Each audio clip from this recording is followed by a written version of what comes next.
Now, may I request to invite Mr. Yashodhan Ramteke, Head of Carbon Program, MMCM. Mr. Mr. Yashodhan Ramteke is currently served as Assistant Vice President at MMCM, where he heads the decarbonization unit. In this capacity, he specializes in automobile circularity, driving the initiative that focus on reducing carbon emission and promoting sustainable practices within the automobile industry as well. His leadership is critical in steering MMCM efforts towards a greener, more sustainable future. With this, may I request Yashodhan to over to you now to put you Yeah, highlight the current state of international carbon market and ELV carbon credit opportunities, as well as you can highlight, please, generation of carbon credits through recycling of materials from ELVs. Over to you. thank you, Pramodji. Good afternoon to all the panelists, the experts globally in terms of carbon markets. Thank you to all the attendees for giving your time. I'm just sharing my screen. Give me a minute.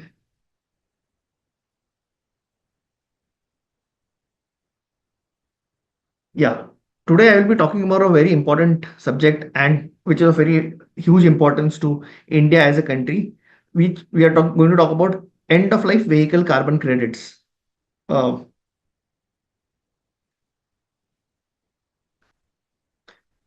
So who we are, MMCM is basically an envirotech enterprise focused on creating digital ecosystems around circular economy. We call ourselves automotive circularity orchestrators.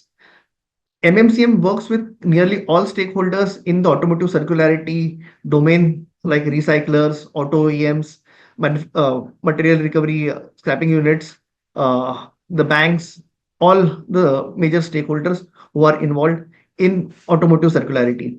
Why this becomes very important and why automotive circularity and ELVs are important is because India currently is the third largest consumers and third largest producers of vehicles globally. And the Western countries, have started recycling.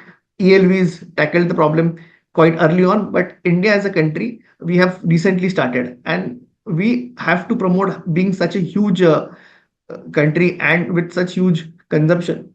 The ELVs pose a very important challenge.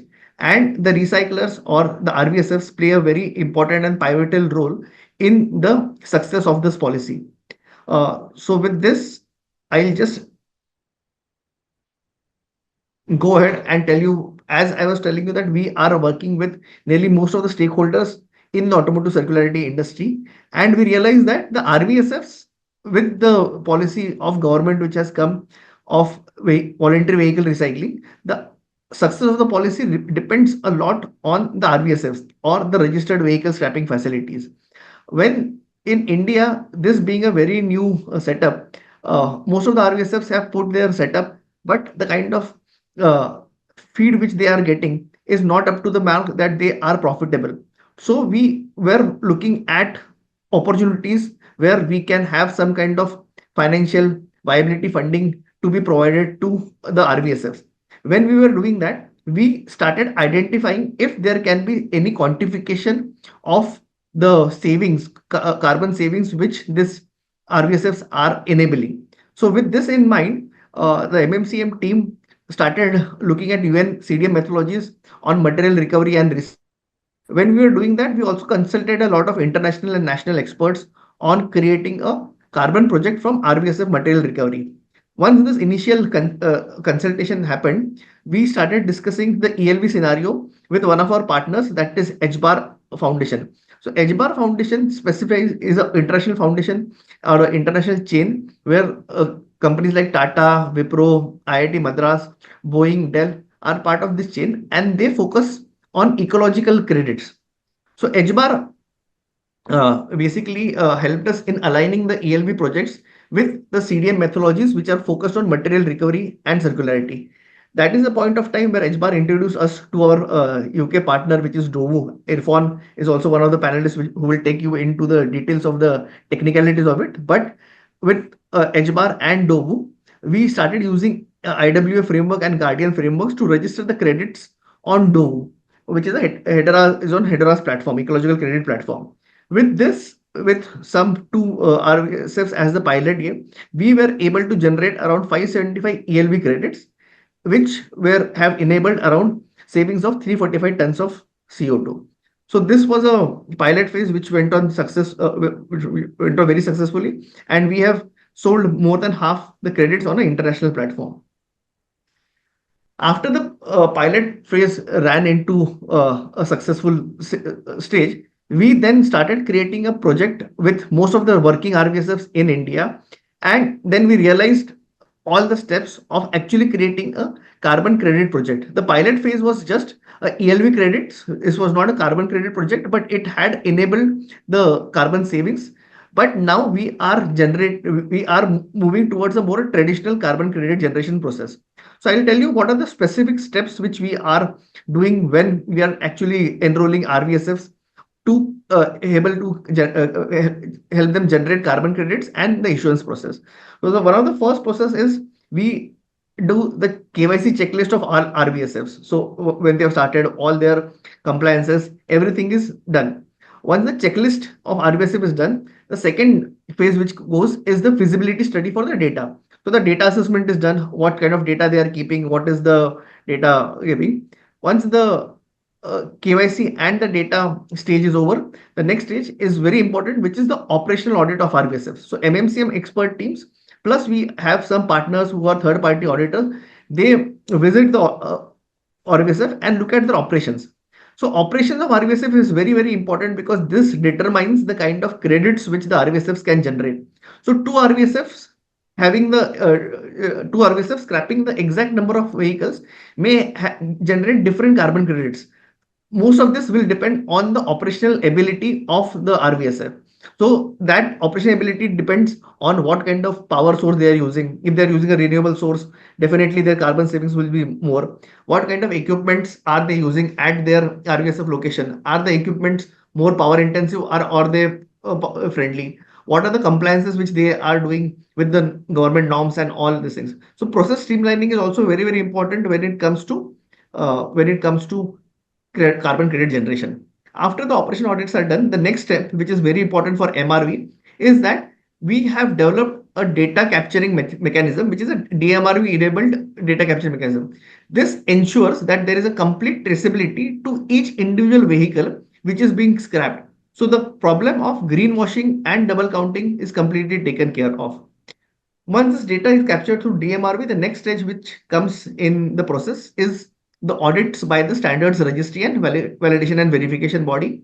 Once this validation and verification happens through the VVB, which is nominated by the registry and standard, once the verified data comes, the data is then credits are issued post the successful validation and verification for the from the VVB.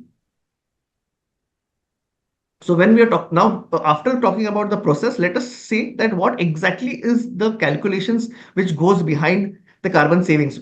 What is enabling the carbon savings? So we have seen that what the methodologies which we have adopted are from UNCDM, which talks about material circularity. Typically, it is AMS3, AG, and BA, and the emission calculations are quite complex. But just for the sake of ease, I'll just demonstrate what the ERs are, or the emission reductions are. So we take the baselines of the materials minus the project emissions minus the leakage of the project. So if you see your baseline emissions, so your ELVs typically has three or four type of material. They will have metals. Metals are ferrous, non-ferrous. They will have plastics. They will have glass. They will have batteries, e-waste, and all other materials. So most of these materials, their baselines are looked at, and when a single ton of material is recovered, what is the kind of emissions which are gone while recovering and recycling it are measured, and this on a very higher side gives you the emission reduction savings. Just this is a very sample calculation. Just for the understanding bit, we have here taken, if you're seeing on the right hand side, we have taken a material composition for a typical passenger vehicle. We have considered the weight to be nearly a ton of a vehicle. So for a ton of vehicle with standard processes and other things, nearly 0.5967 tons of CO2 equivalent of saving is enabled. So where we have taken steel, aluminium, as the metals which are present, and then we have taken plastics, glass, and other precious metals, batteries which are there while doing the carbon savings. After the calculation, what is the kind of exact project structure which MMCM is following when we are doing this project? So the structure which MMCM follows is called as POA structure, that is program of activities. So then this structure definitely has advantages. I'll talk about the advantages in the next slide. So here what MMCM is doing is it is putting RVSFs as PAs or the program activities, and MMCM is working as a managing entity where a similar kind of RVSFs are put into a bucket and a CPA is created out of a bunch of RVSFs. The first phase we are looking at around 10 to 12 RVSFs which will be there as a part of the first phase of the POA. There for a bunch of 3 to 4 RVSF, we will put them as one CPA, and for them this CPA DD will be made. The CPA DD for 3 4 bunch of RVSFs will be created, and this CPA DD will be then published on the registry account. Now let me tell you what is the difference between a POA and a project activity. So basically let us go to the definition of what POA is. POA is basically a framework which allows the inclusion of multiple similar activities, CPAs, over time under a single registration. Whereas a PA is a standalone carbon project registered individually for emission reductions. The scope for a program of activities is multiple CPAs can come under one umbrella under the POA. Whereas in project activity, only one specific project activity which is aimed at reducing emissions can come as a PA. The geographical coverage of program of activities is it can include activities around different region. In PA, usually it is restricted to a single region or location. Now, flexibility is one more very important point when it comes to POA. So it is highly flexible. New CPAs can be added over time without need for a separate registration. Whereas for a project activity or a standalone project, it is very difficult and it is very less flexible. Any new activity would require a separate registration and approval process. Now let me tell you what are the cost efficiencies when it comes to POA. So when we have economies of scale, a lot of people doing a similar kind of project, a POA structure actually gives you economies of scale, reducing the registration, validation, and monitoring times cost for CPAs. Whereas if it would have been a PA, the cost for each PA for registration for all VVBs will go very high. Typically, the cost for this goes around to around 50-60 lakh of rupees if it is a POA. Now, if it is a PA or a single standalone project, but when we are doing it under POA, the cost for PAs is reduced very, very significantly. Similarly, along with the cost, the time also gets reduced very drastically. The reason is the monitoring and reporting, because the monitoring and reporting for in a POA method is centralized, and reporting frameworks for all CPAs are under the POA framework. Whereas for PAs, it requires its own monitoring, reporting, and verification methodologies. Registration time again for POAs is quite faster because once the CPA is registered, once the POA is registered, the CPAs can be added quite flexibly. For PAs, longer as each project must go through full registration individually. Now, after this, these are the ecosystem partners which are working with MMCM and MRAI for the ELV carbon credit project. We have IIT Bombay, Hedera, Eco Registry, Sir Carbono, EcoVeda is a partner. Terry is also a knowledge partner. Now, after this, I will tell you just why DMRV is very important. What you must have seen is what I have been trying to tell you is one of the major advantages of this project is MMCM has enabled DMRV in the whole carbon project when it comes to ELV. So this increases the value of the credits very high. The reason is it is the real-time and accurate data collection. So the real-time data collection actually enhances the transparency very well, and you can see exactly which kind of metal plastics are recovered. This ensures also that there is a transparent reporting of actual emission reductions which are reduced, and the data accuracy is very high because it is automated digital systems which reduces the risk of human errors and ensures the accuracy of emission reductions is very crucial for validating the carbon credit project. Again, DMRV is very cost efficient also because it very drastically reduces the burden of doing a manual administration and reporting process.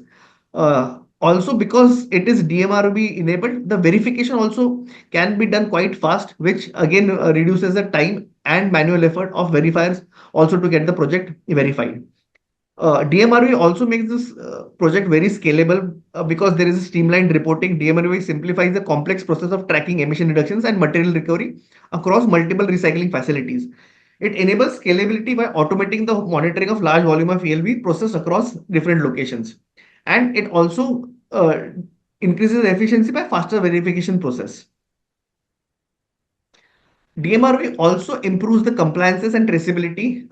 DMRV ensures that all recycling activities and carbon credits scheme are compliant with regulatory standards and carbon protocols.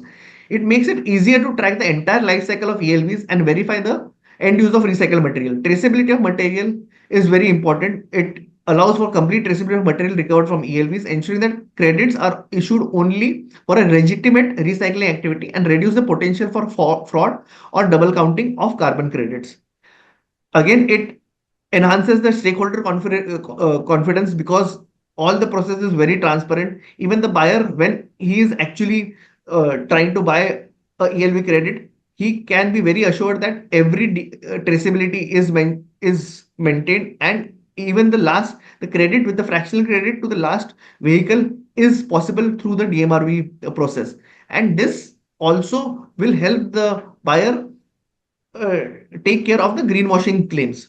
Again, with the whole DMRE process, it also enables uh, advanced analytics and optimization of the processes of the RVSFs, and it will increase the operational efficiency of the RVSFs as well by giving the very advanced analytics and data, where the RVSFs can also increase their potential. Now, what are the highlights of ELV carbon credits? The ELV carbon credits, one of the basic things, as I told you, is the benefit for recyclers. It gives you the financial incentives. The financial incentives of carbon credits provide a revenue stream for recyclers, incentivizing them to process end-of-life vehicles efficiently and sustainably. By generating carbon credits through recycling process, the recyclers can offset some of their operational costs. Investment in technology, the kind of carbon credit fund which the RVSFs can get or the recyclers can get, they can again invest it into advancing the technologies and processes, which can lead to better resource recovery and reducing environmental impacts. Again, through the carbon credits, the availability of carbon credits also can motivate recyclers to improve their recycling practices, thus ensuring that there is leads to a better recycling rates. So the recyclers will be motivated and incentivized to actually increase their recycling rates of the material which are recovered. Again, the highlights of ELV carbon credit is, as I was telling you, this is a very important policy even for government of India in terms of resource utilization as well as health of the public.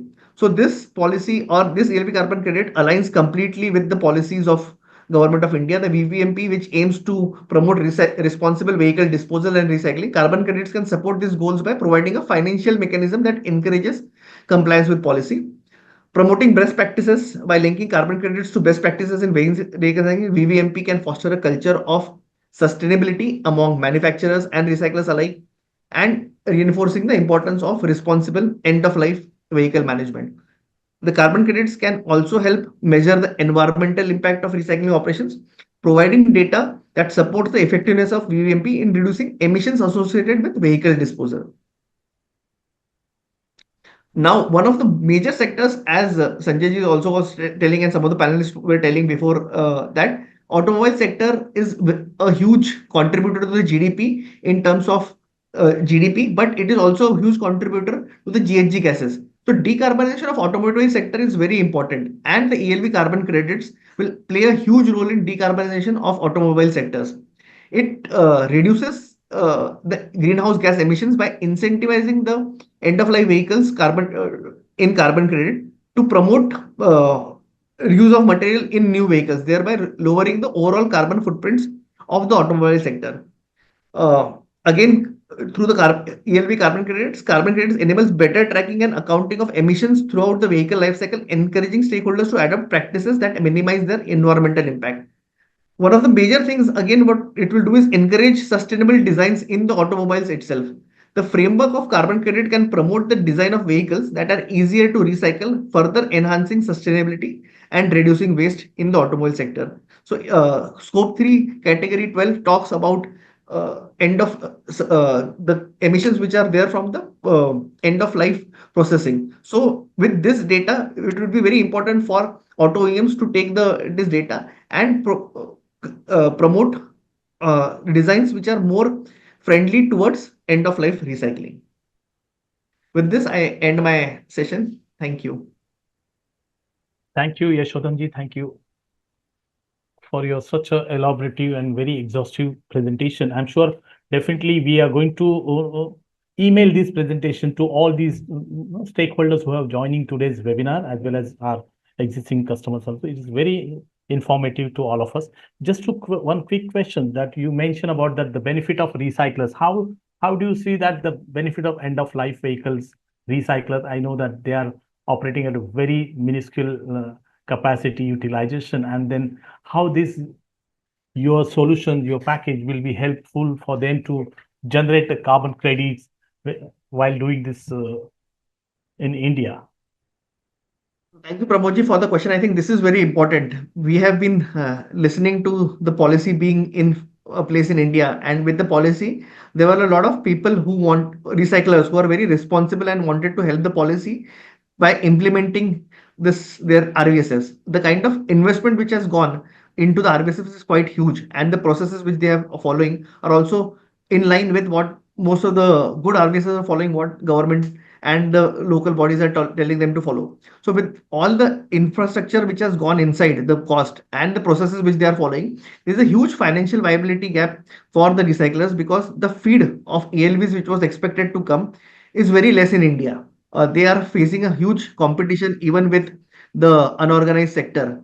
So this credits will actually, the money from carbon credits will actually help the recyclers get more benefit, and they can actually give better prices for to compete with the unorganized sector and get more vehicles in the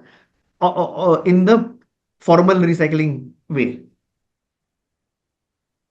Yeah, I know that the present capacity ELV recyclers are really struggling with the informal market as well. And looking at that, what will be the quantum of carbon credits you are expecting to generate from the ELVs recyclers from India in the next, say, by 2030? If you can just give some kind of projection, that will be the very Yeah. So this is actually quite difficult to quantify currently right now because we're okay. just in the data collection and this phase.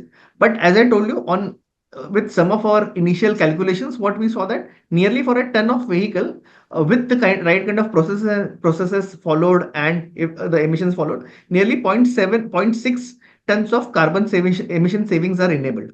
So Okay. it is usually on the weight of material which is recovered and the kind of emissions or which goes while doing the processing of the material, which quantifies the emission savings. So from your the present line of operations on the ELV market, like do you have any I mean model which has been really that end of life vehicle recyclers has already got successful uh, transition in the international market while selling the carbon credit?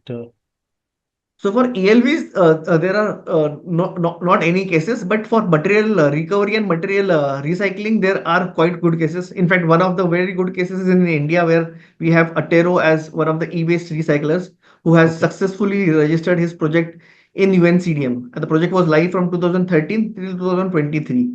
So these are some of the projects in material recovery which have been very successful globally.